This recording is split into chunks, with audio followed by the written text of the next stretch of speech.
What up, guys? It's Rook here, drummer from Machine Gun Kelly, and you're listening to Sellouts, the podcast for MGK fans, by MGK fans, presented by Pink Bucks. Let's go! But no matter how hard the road gets, man, keep chasing these pavements till you can't run anymore. Lace up. Welcome to another episode of Sellouts, the podcast for MGK fans, by MGK fans, presented by Pink Bucks. I am your host, Mike Kyle, and today I am joined by Graham Davies. Graham, welcome to the podcast, man. How you doing? I had a great day. How was your Jaden concert last night? Jaden was awesome. So I appreciate you being willing to reschedule this, because like Matt Wright in the last episode, you also kind of got the shaft because of Jaden. But I think that's a pretty good reason to give you the shaft and push this back. I wouldn't even call it a shaft, dude. You were going out having fun, seeing an artist that's like linked to MGK. You feel me? I'm glad you had a great time. I hope it was sick. Yeah, absolutely. And it was my girlfriend and I's 1 year anniversary, so that was another reason. Hell yeah. Why I had to cancel that as well. But all worth it, all great. And Jaden, if you haven't seen him live, go do it. All right. Gotta check him out for sure. Yeah, absolutely, Graham. So let's start off with this, okay? How did you become a fan of MGK? All right, so in 8th grade, I had one of my closest friends pass away that was very, very close to me. And I ended up finding MGK through Stamp of Approval. And one of my favorite songs off that, I think it's called Untouchables. And I just kind of fell in love with his music. Even after that, like Black Flag, EST for Life, Rage Pack, 100 Words and Runnin', like all that. And I started like really young, doing kind of bad stuff like drugs and stuff. And off the Lace Up mixtape, one of my favorite songs was called Lead You On. It reminded me a lot about my life, especially that part where he says scratching at the surface, but the bottom's where I'm at. When I was in 8th grade, I didn't really see myself making it past 18. And MGK's music has helped me through a lot of traumatic stuff, especially like growing up. And he was probably one of the first artists I started listening to, aside from Linkin Park. That was the very first CD my pops ever let me buy, which was Linkin Park Hybrid Theory. Wow. All right. But Graham, there's a lot of stuff we can kind of go into off that. Yeah. So we have OG, but then we have Super OG. Yeah. I feel like that's kind of where, if your first MGK like experience came in through Stamp of Approval, yeah, which is a mixtape that he no longer references or like wants attached to him. Yeah. You know, I mean, we're looking at 2008 in that point, 2008, 2009. Yeah. You know, I came in 2010, so I thought I was like, but you got me beat, man. That's wild. Yeah, so, all right, so you're going through a lot of heavy shit. Yep. During that time, right? You're looking at like 8th grade, then, you know, high school and things of that nature. You know, drugs, losses of friends, all that, which, you know, going through at any age is tough, let alone, you know, 14, 15, 16. Yeah. So what was it about, you know, MGK's music at that point that really just like resonated with you? Just like his vibe and how he would obviously he doesn't only rap, but he sings too, but just like how he would tell stories about what he went through himself and how he made it through what he went through. I think that was something. He wasn't like one of those rappers where it was just that whole like pussy, money, weed and all that. You know what I mean? He really had that like movement to him and like that true like rapping about mental health and relationships and stuff like that. For sure. Yeah. That was one of the biggest things for me. Yeah, you know, and speaking of that message, I mean, Lace Up. We have, I mean, the hat you're wearing right now is the OG Young and Reckless Lace Up collab. Yeah. And then we have custom Lace Up dunks in front of you. Like, dude, what is, at that point, because, you know, we've kind of dropped Lace Up. We still have it to a degree. We're now, you know, full-blown EST and everyone stands together. Yeah. But Lace Up meant something. And I even got it tattooed on my shoulder. And I have You Can't See My Tears in the Rain. on my right forearm as well. So My cousin in my bedroom growing up painted the Lace Up logo in like a big mural style on my bedroom wall that's when I was like 12. So Lace Up meant something yeah, absolutely. for you, and Lace Up is different Oh, for sure. than Everybody Stands Together. Oh It's yeah. very different. EST is one of those big things. It's like one big family, you know what I mean? And I can Mhm. thank my buddy Matt Laporte for the hat. I joined the. I remember I was telling you about East Coast Devils. He was the one that like started that, and that I kind of like fell into that group while I was going through a lot of stuff. So big shout out to Matt Laporte and Tanya Laporte. They helped me through a tremendous amount, and I got this in like a mystery box. So. Super cool, man. What during that time? Yep. What did Lace Up mean to you? Because Lace Up really, the cool thing about Lace Up for people that are kind of new, Yeah.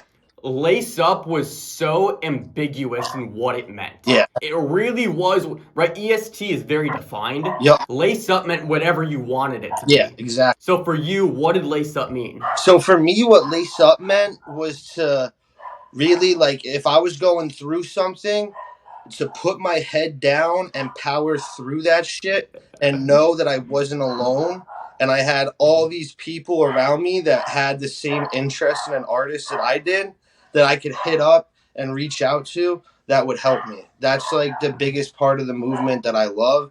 And then another meaning for lace up to me is it's hockey related because I've been playing hockey since I was like 2-3 years old. And that part of it was like more of lacing up my skates and whatever I had on my mind during that time before I got on that ice, the minute I stepped on that ice, it would disappear. And when I play hockey, I literally sing MGK lyrics to myself in my head without even like realizing it. Yeah, and that's actually why we started off the episode with some good old lyrics from Chasing Pavements. Yeah, absolutely. Which you have a pretty good story about. So if you want to share that and kind of how that song had an impact on you, I think our audience would love to hear it. Yeah. So Chasing Pavements for me, during that time, I had gotten out of rehab, and my goal getting out of rehab was to make a junior hockey team. And I tried out for one, got cut. Tried out for another, and I made it as like a practice squad player. And before every practice, before every preseason game, before every showcase for my junior hockey team, no matter how far I was driving, I would play Chasing Pavements on repeat. And it would just like I don't know, it would just give me this like newfound confidence. You know what I mean? Like how he just says, like, just don't give up. Like keep chasing it, keep chasing that dream. And from that song, I chased that dream.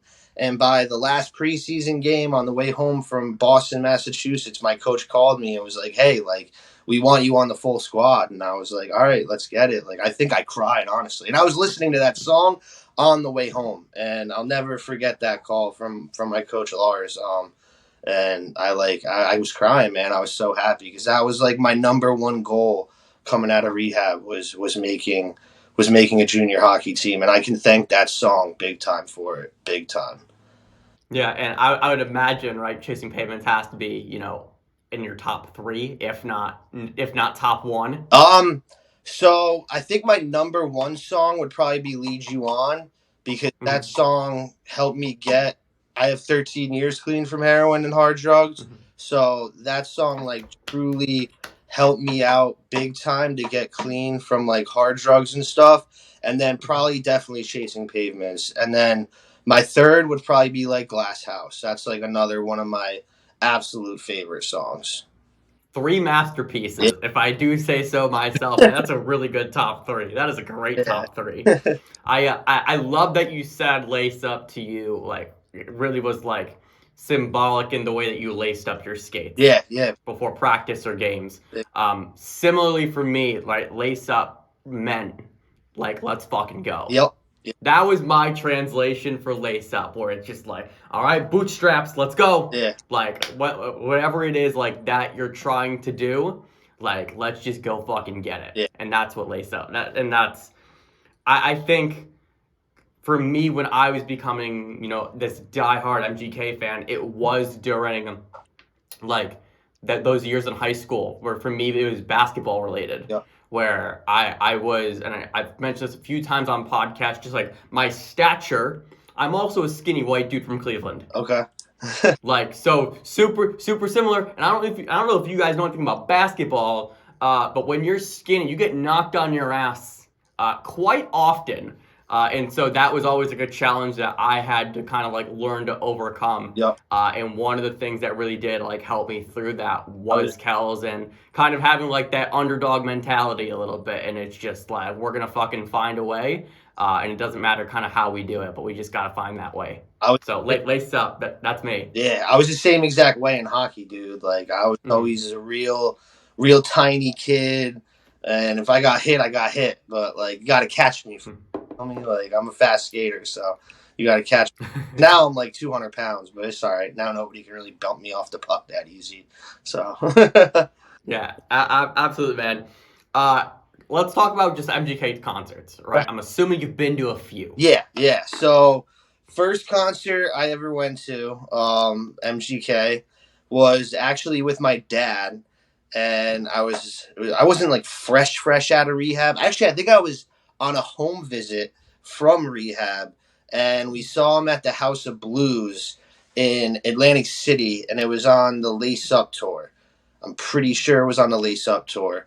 And I stood at the House of Blues, you got the pit, like the standing, and then I was up on the balcony in the first row. And I'll never forget it. He was rapping a song, and you know how he loves climbing things, like always. So I knew where the story was gonna go as soon as you said I was on the balcony. I was like, oh, okay, I know where this is going. So he climbed up, and I dapped him up, and that's like probably the closest I've gotten to meeting him. And like I gave him a high five, and I'll never forget it, dude. Again, like I teared up. I was so stoked.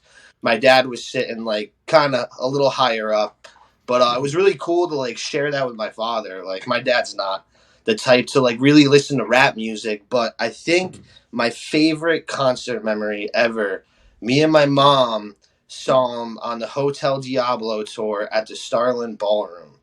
And my mom is like this real short, like petite blonde woman. And she pushed us all the way up to the front. And now I promised my mom before we went, I was like, listen, I'll protect you. You're all right. Nothing's going to happen. So I was standing behind her, and he came up like out of the floor, and his first song was Habits. And came over to my side of the stage. We locked eyes, and we were rapping to each other, verse for verse. And my mom noticed, and again, dude, I teared up. I was just so excited. I've never gotten the chance to meet him yet, but that's something that I like would really like love the chance to do, is get to meet him. And I met Bays. And I talked to him a little bit about the group I had administrator, which is the East Coast Devils, like I was saying before. But yeah, I've only seen him twice. I really, if it ever comes back, I want to go to EST Fest, like real bad. Yeah. I think the only thing with like that is it's kind of hard to go to something like that 100% sober, you know what I mean?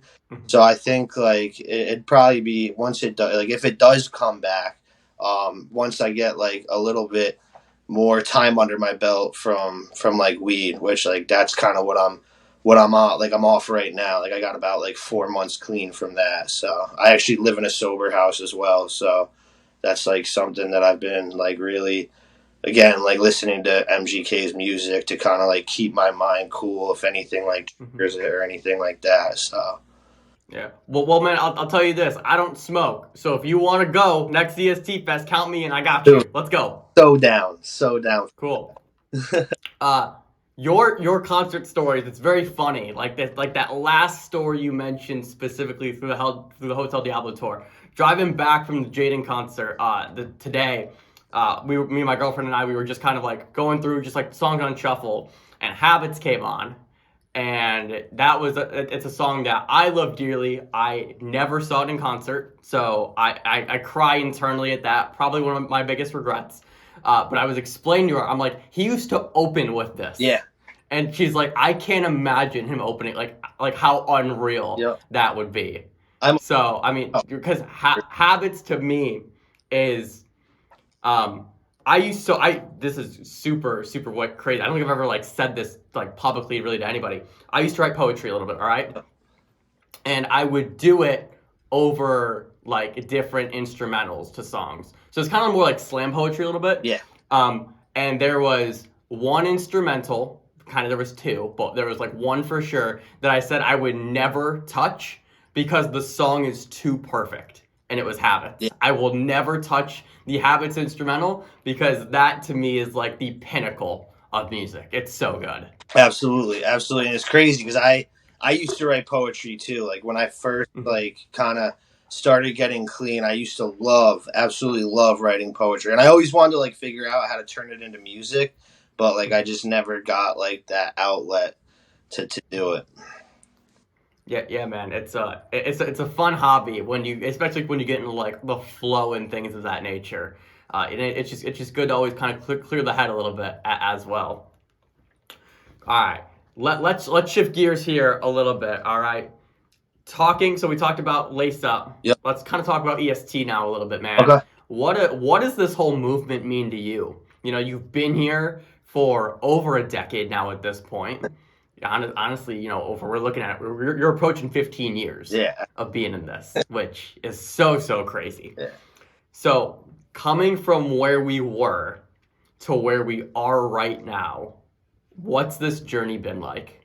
So in the early like beginning EST, I mean even nowadays, dude, because like I'm still friends with like a decent amount of OGs and stuff. Like just that whole everybody stands together, like we're all different, you know what I mean? We're all different in our own way, and we all have that one thing we love, and that's MGK. Like we're a big family, and we're there for each other, which like is something that I learned from that group. Anytime I would put anything in there, I'm not feeling so hot, like I'm going through this, or I lost another friend. It was like just a flood of people that I didn't even really know. Like we were in the group together, would just message me. And I think like that's like the biggest thing it means to me is that we're all different, but we're also all one big family, and we're all here for each other. Like I think that's the biggest thing for me. And even like nowadays, like I know he went down that punk rock route, but like I still love that. Like, you know what I mean?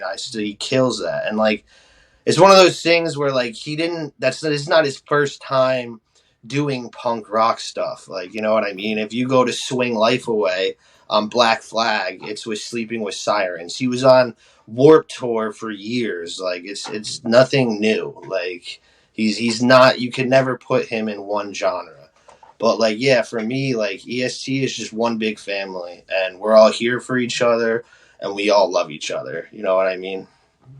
Yeah, absolutely. What this podcast specifically, right? Like that's all we're really doing here. It's just highlighting members of EST or people that want to, you know, come on here and share like their Kel's concert stories or what he means to them, or you know why they love his music and things of that nature. So I love that. I love what we turn this kind of into. Yeah, it's so cool and it's so much fun. You know, being able to talk to you, you know, and kind of hear your stories. And because I mean, shit, dude, you know, just in what we've been we've been on for 18 minutes. Doesn't even feel- and the stuff that you've talked about so far, you know, has been crazy. Yeah. You know, and you know, to have kind of Kel's in your ear through all of it. Yeah. You know, it makes the dark days not as dark, right? Yeah. Oh, for sure. I couldn't agree more. It's one of those things where, like, oh man, and I've had like a lot of dark days, dude. Especially like since 8th grade. Like, dude, when I was in 8th grade, I didn't think I was making it past 18, bro. I'm damn near 30. Like, I'm about to be 30 in July. And it's like, I don't know. The thing that really got me through was MGK's music, bro. That was my lifesaver. Like, that was my lifesaver, dude. Like, because I come from a thick addiction background, a thick mental health background. Like, I've tried taking my own life. And most of the time, the thing that saved me was going in my shower and blasting MGK and just spitting it word for word. And then like everything would kind of dissipate. You know what I mean? It's one of those things that like it would numb everything. Like just listening to his music would truly numb everything. Yeah. Thank you, you know, for being so open about some of this stuff. And I'm sure a lot of our listeners and our audience, and I mean, as you know, other members of EST, it's, we're all going through shit. Yeah, for sure. And so to have like that commonality, or to hear other people say, listen, I'm going through it too, and the way that I, escape it, so to speak, is the same way that you do. Yeah. And that is, it's the shower, it's the car drives, it's the headphones, it's the noise canceling, like, just leave me alone, and I need my Kells, I need whatever album, whatever song, and that's kind of all I really need. Yeah, absolutely. Couldn't agree more. And like, I don't know, Cool. it's always one of those things that like I've always been open about it, because there's always that one person that could hear something and relate to it, and that could help them make that step to get help. You know what I mean? Like, they could be going through a dark time right now. Somebody who's watching this, and like, if anything I say like strikes a chord in them to get help, like that's all I want. Like, I work in the recovery field as well. Like, I'm a behavioral health tech.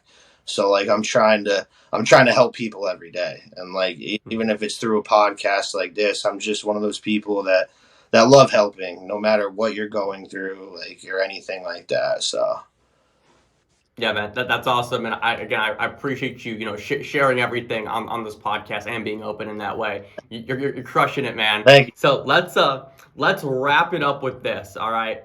Because you're an OG, I kind of like to play like different games between OGs and newer fans, because I think it's just it's a very interesting way for me to kind of get a good pulse kind of on everything. So when we do this with OGs, right? I'm gonna give you a song, 2 songs. You gotta tell me which song you like better, all right? Okay. But with you, it's the OG edition. Yeah. So I think we might just go straight to mixtapes. Okay. That Cool? maybe that's all I use. That if. There we go. All right. If we had to go off of EST for life, Yep. Halo or Letters to My Fans? Ooh, man. That's a tough one. I came out of the gate with a banger on that one. Real tough one, because all my friends said Halo always reminded them of me, but Letter to My Fans is such, like, I don't know, I want to say iconic song. It's such a banger, but I don't know, man. I think I would have to go with Letter to My Fans for sure. Nice. Cool. If we had to go off of 100 Words and Running, what do I want to go for this?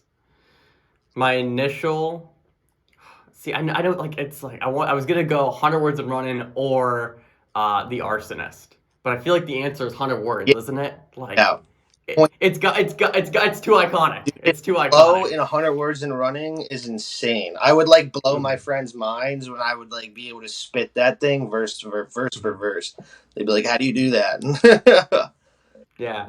So let's go to this instead. Let's go off of Fuck It. All right. Let's go to the Fuck It mixtape. If we had to go with Blue Skies or On Everything, which one are you picking? Probably Blue Skies, mainly because I love that video of him doing it. I think that's the song where he's doing it acoustically, right? Mm-hmm. Yep, Park Ave. Yeah, Park Ave CDs. Yep.